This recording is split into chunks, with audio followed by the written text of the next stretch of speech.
Welcome to this episode of The Good, the Bad, and the Odd with your host, Marcus Sam. Hi, Sam. Hello there.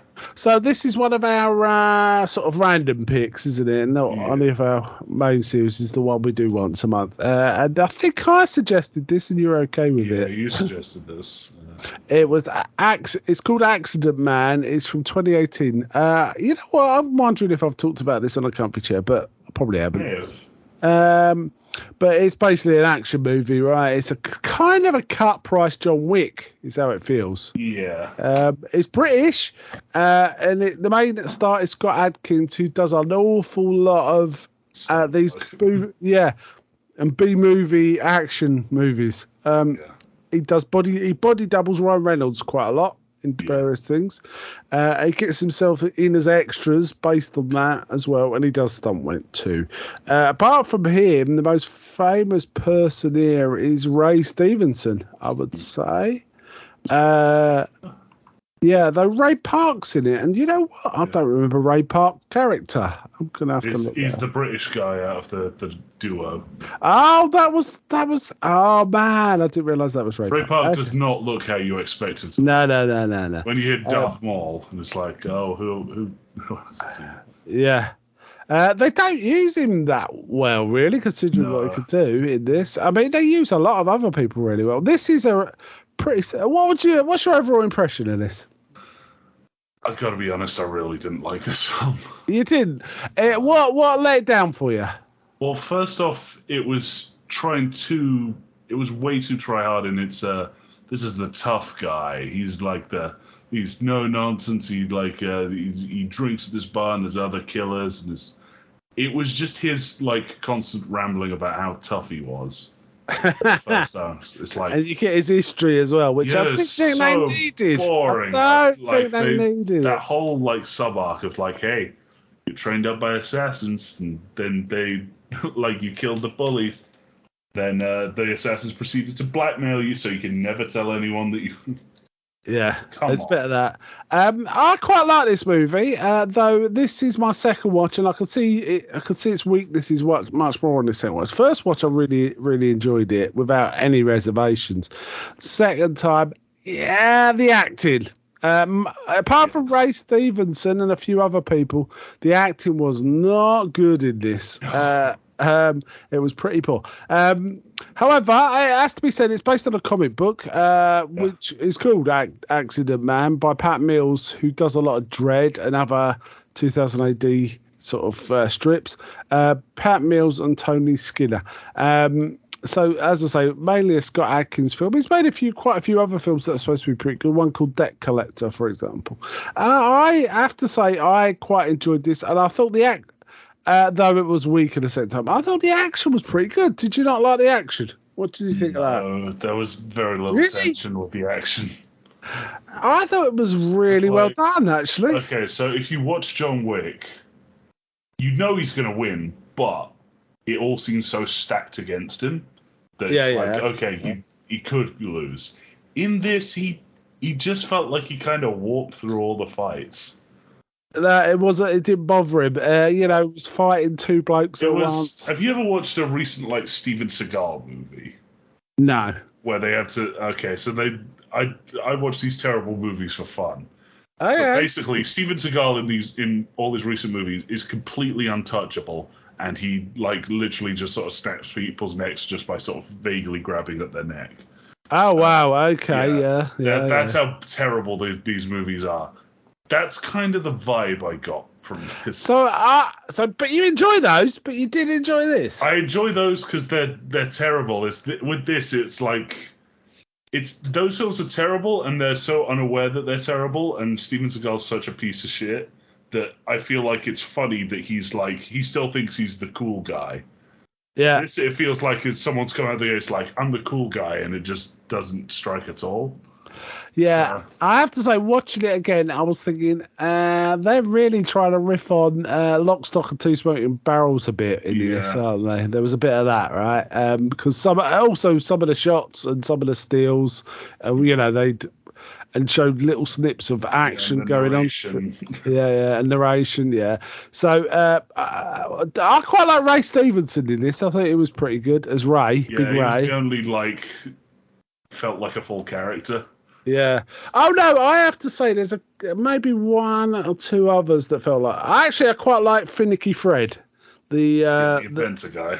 The inventive ways of killing people. I thought he was pretty good. There's weird bit at the start where he was like sat on an unconscious guy. He's just looking at a fire extinguisher, just sort of shoves it slowly up his nose. Yeah. Oh man. And that was like, ooh, this is creative. And then he doesn't. His work comes back at the end, but that's about it. Yeah, I just liked him as a presence though. Yeah. The other characters we get Poison Pete, who's like a weird ratty guy. Yeah. This is a rat in human form. He's just growls. He's less humanoid than Gollum. He's very Gollum-y. He reminded me. There's a character in Judge Dredd in the Angel Gang. One of the characters does poison, and he's got a pet rat. Yeah. Think Angel. Yeah, it kind of reminds me of him. There's also two special forces guy, one American and one British, called Mick and Mac. Mick and Mac, and our protagonist was called Mike. So Mike, all three were in one fight. It got very difficult to explain stuff to. And then also we get a female assassin called Jane the Ripper, who specialises in swords and knives and shanking people by pretending to be a prostitute and stuff. This is where it's like, this feels kind of juvenile, because it's like, so the word on the street is that she cuts guys' cocks off and puts them in her cakes. Yeah. That was a bit okay. Yeah. But I have to say, one of my favourite fights was the fight between Mike and Jane the Ripper near the end. I thought that was a pretty. If you watch it, the choreography is the camera doesn't cut. There are whole sections where there's quite a long bit of the fight and the camera doesn't cut away, which is quite impressive. There's some impressive choreography there. Probably more to do with the fact that two stunt people finally get into fight. Yeah. Because Jane the Ripper's played by a stunt woman. Scott Adkins was a stunt guy. And they're directed by Jesse Johnson, who is a stunt director for the most part. Yeah. That's okay. Fair enough. Yeah, so it's like, okay, let's just put three people who are amazingly good at this one thing.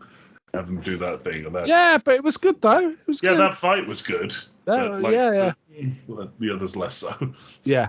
There was also there was a lot of Americans parachuted into this, wasn't there? Yeah. Not necessarily, really. Jane the Ripper was American. Milton, the guy that paid him, was a New Yorker. Yeah. There was a few of. Oh yeah. What's Mick or Mac? I can't remember. Probably Mac. Mick was the Michael J. White. Yeah. So that was fine. But what we find out is the accident man's a specialist. He's trained up to the hilt to be in martial arts and guns and all sorts. But he specialises in subtle assassinations. It makes him look like not assassinations, suicides, accidents, right? That's why it's called Accident Man.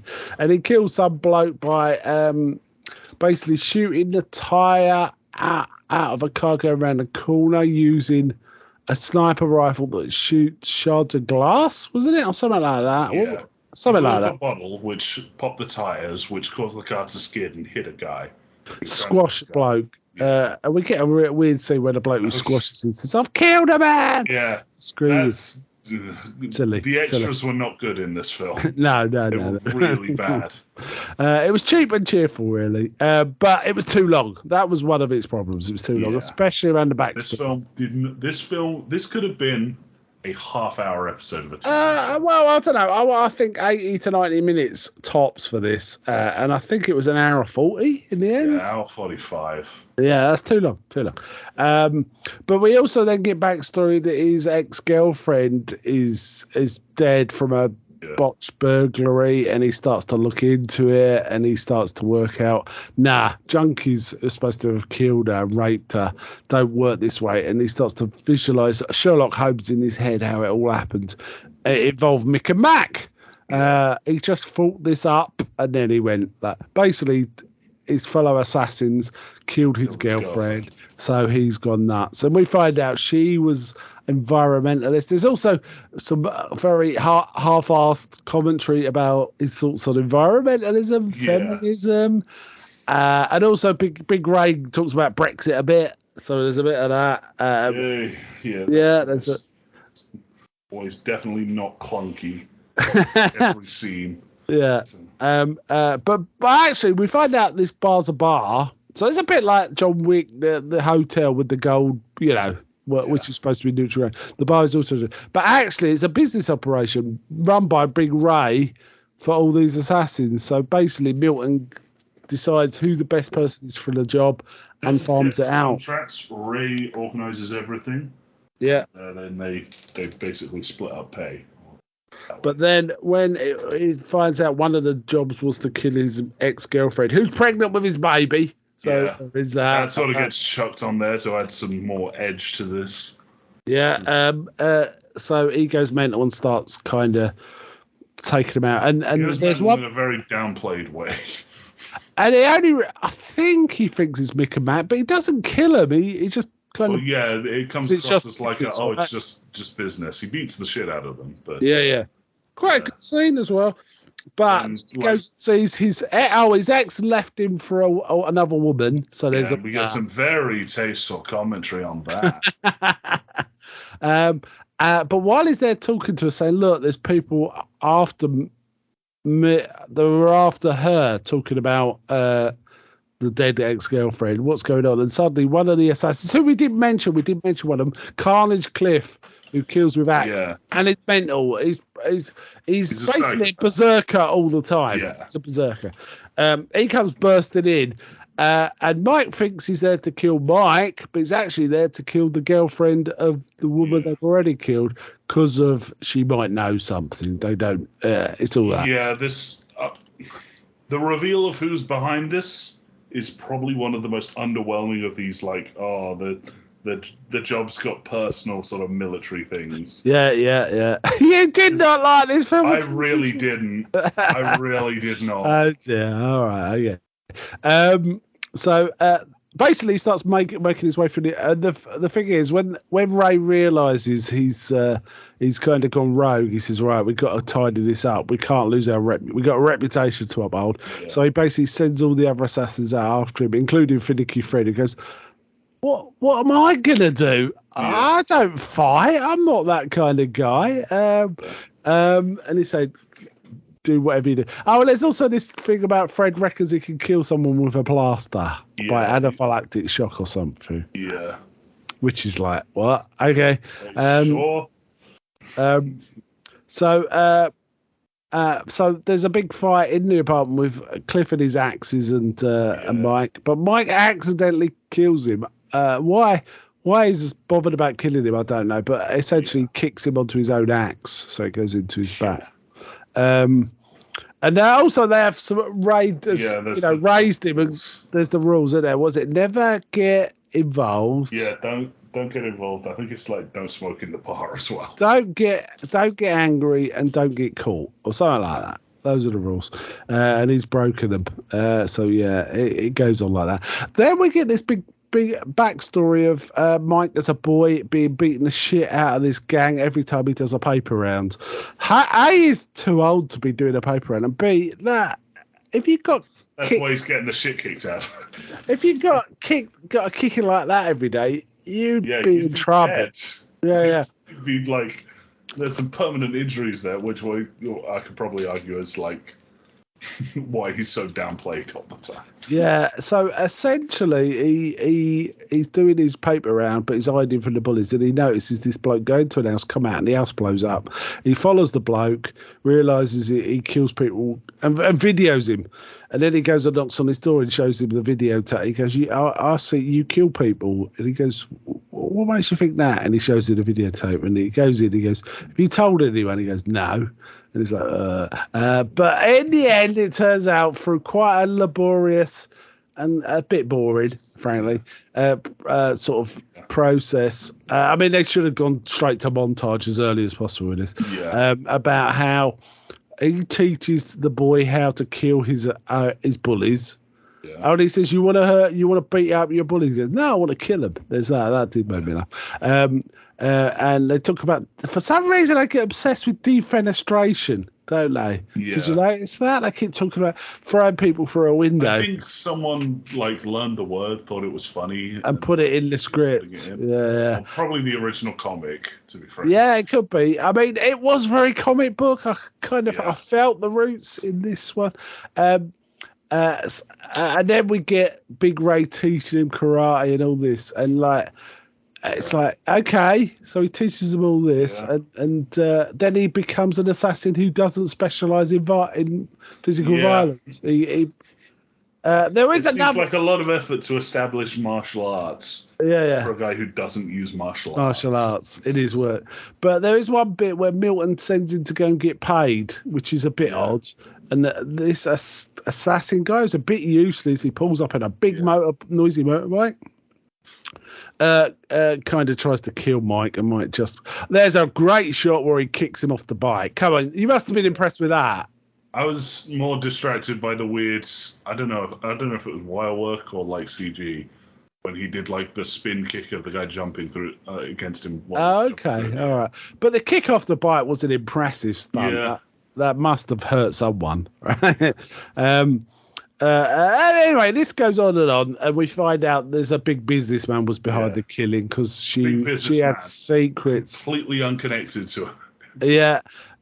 Secrets about some power plant and environmental damage it was doing and stuff. Yeah. And when they find a hard disk, which is luckily just done by a few words and a phone call, we don't really need to know all that stuff. We just know there's a bad guy. Big Ray brings Jane the Ripper, basically takes out everyone. Does he kill Mick and Mac, or does he?